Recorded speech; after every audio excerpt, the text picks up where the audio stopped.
का या बसमध्ये सुद्धा आपण गप्पा मारू। आणखी वेगवेगळ्या बसेस आहेत, कारण महिला बाल विकास विभागाने असं सांगितलेलं आहे। मग पैसे जमा कोणी केलेत अकाउंटवर?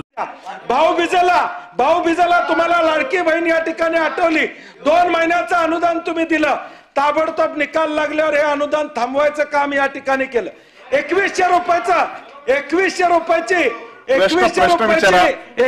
रुपयाची तारीख या ठिकाणी सभापती महोदय सांगितली जात नाही। आमचा स्पेसिफिक मुद्दा आहे फेब्रुवारी महिन्याचा आणि मार्च महिन्याचा एकत्रितपणाने लाभ आपण 8 मार्च रोजी ज्या वेळेला वितरित करणार आहोत, त्यावेळेला 2,52,00,000 महिलांना आम्ही या ठिकाणी या योजनेचा लाभ जो आहे तो डीबीटीच्या माध्यमातून पोहोचवण्याचा जो प्रयत्न आहे तो यशस्वी त्या ठिकाणी करणार आहोत।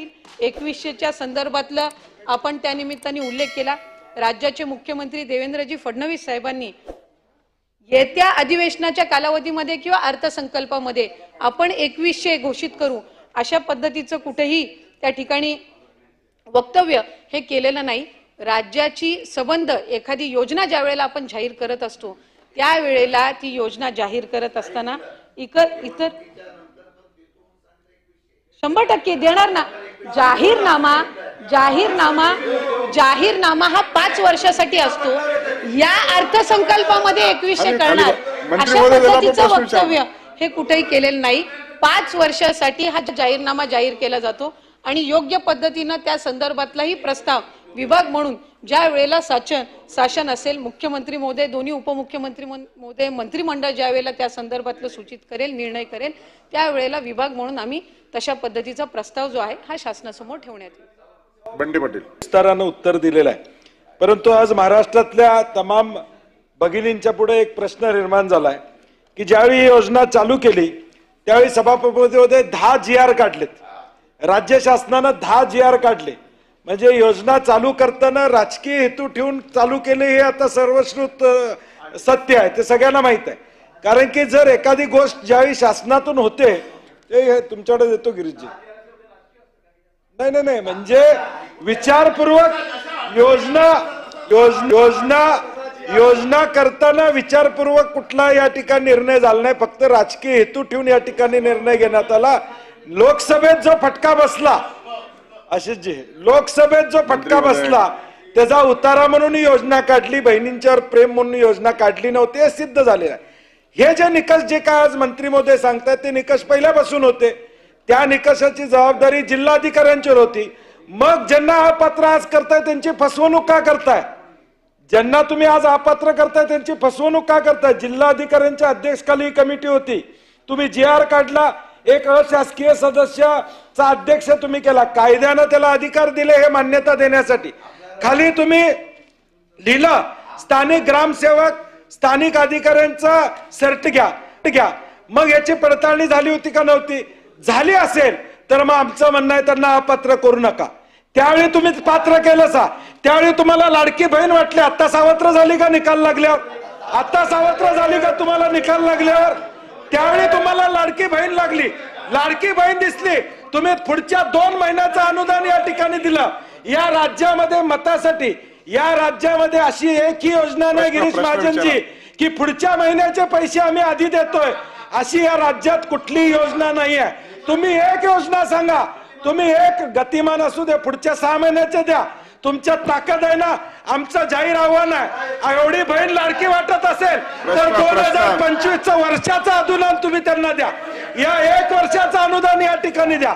भाऊबीजेला तुम्हाला लाडकी बहीण या ठिकाणी आठवली, 2 महिन्याचं अनुदान तुम्ही दिलं, ताबडतोब निकाल लागल्यावर हे अनुदान थांबवायचं काम या ठिकाणी केलं। 2100 रुपयाची तारीख या ठिकाणी सभापती महोदय सांगितली जात नाही। आमचा स्पेसिफिक मुद्दा आहे, ज्यांना तुम्ही अपात्र केलं, जिल्हाधिकाऱ्यांच्या कमिटीनं हे पात्र केलेले हे सगळे आहेत, त्यांना परत पात्र या ठिकाणी करणार आहात का? निकषात बदल करून या ठिकाणी तुम्ही भूमिका घेणार आहात का? डाटा तुमच्याकडे उपलब्ध होता, KYC झालेला डाटा तुमच्याकडे वेगवेगळ्या डिपार्टमेंटचा आहे, त्याचा उपयोग तुम्ही त्या ठिकाणी का केला नाहीत? आणि त्यावेळी लाडकी असणारी बहीण आता का सावत्र वाटायला लागल्या असा प्रश्न। आणि पुढच्या वर्षभराचे गिरीश महाजनजी म्हणले तसं वर्षभराचे 1500 किंवा 2100 रुपये ऍडव्हान्स दिले तर तुमचा जाहीर कोल्हापूरमध्ये मी सत्कार करतो। सभापती महोदय, मुख्यमंत्री माझी लाडकी बहीण ही योजना ही जाहीर केल्यापासूनच कुठं ना कुठंतरी विरोधकांकडून त्याच्यावर टीका होत होती। मंत्री महोदय, महाजन साहेब खाली बसा। महाजन साहेब, अहो महाजन साहेब,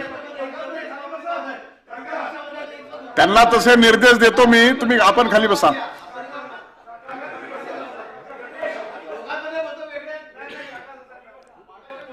मंत्री महोदय, ही योजना जी आहे ती लाडक्या बहिणींची सर्वात आवडती आणि लाडकी योजना ठरली आणि म्हणून कुठं ना कुठंतरी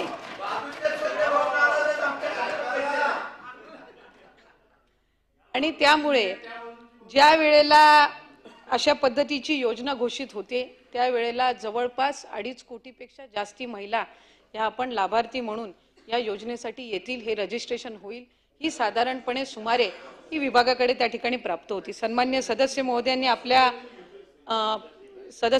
मी आपल्या माध्यमातून सभापती महोदय सांगू इच्छिते, ऑगस्ट महिन्यामध्ये पहिला लाभ ज्या वेळेला आम्ही वितरित केला त्यावेळेला 1,59,00,000 महिलांना आम्ही तो लाभ वितरित केला। सप्टेंबर महिन्यामध्ये जसं जसं रजिस्ट्रेशन वाढत गेलं तसं जवळपास 2,20,00,000 पेक्षा अधिक महिलांना वितरित केला।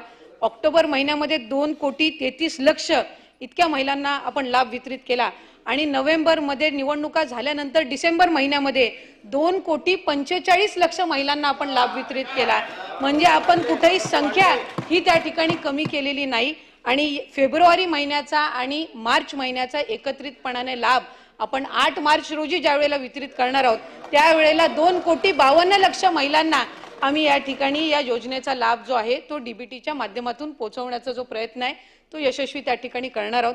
त्यामुळे कुठेही आम्ही लाडक्या बहिणींना त्या ठिकाणी इथे त्यांच्यासोबत दुजाभाव किंवा निवडणुकीच्या आधी एक धोरण आणि निवडणुकीच्या नंतर दुसरं अशा पद्धतीचा कुठेही आम्ही दुजाभाव त्या ठिकाणी करत नाही आहोत। खरं तर वास्तविक पाहता महिलांसाठी पहिल्यांदाच त्यांना आर्थिकरित्या सक्षम करणारी ही योजना महायुतीच्या सरकारने आणली आणि कुठे ना कुठेतरी महिलांच्या आयुष्यामध्ये तो आनंद त्या ठिकाणी आणण्याचा प्रयत्न केला। या योजनेची भीती ही विरोधकांनी त्या ठिकाणी घेतली म्हणून जाहीरनाम्यामध्ये 3,000 आम्ही त्यांना देऊ अशा पद्धतीचं आपण त्या ठिकाणी घोषित सुद्धा केलेलं होतं। जाहीरनामा आम्ही त्या ठिकाणी 1500चा लाभ हा ठिकाणी उपलब्ध करून देत असताना राज्यावर किती आर्थिक संकट आले अशी टीका करणारे विरोधक त्यावेळेला 3,000 हे कुठून आणणार होते याचं स्पष्टीकरण मात्र त्यांच्याकडे नव्हतं। त्यामुळे 1500ची ही जी योजना आणलेली आहे ती यशस्वीरित्या आम्ही लाडक्या बहिणींपर्यंत पोहोचवण्याचा प्रयत्न करत आहोत। या उलट महायुतीच्या सरकारने महिलांना आर्थिक साक्षर करण्याच्या दृष्टिकोनातून फायनान्शियल लिटरसी त्यांच्यामध्ये आणण्याच्या दृष्टिकोनातून ही अधिकाधिक प्रभावीपणे राबवण्याचा पुढच्याही कालावधीमध्ये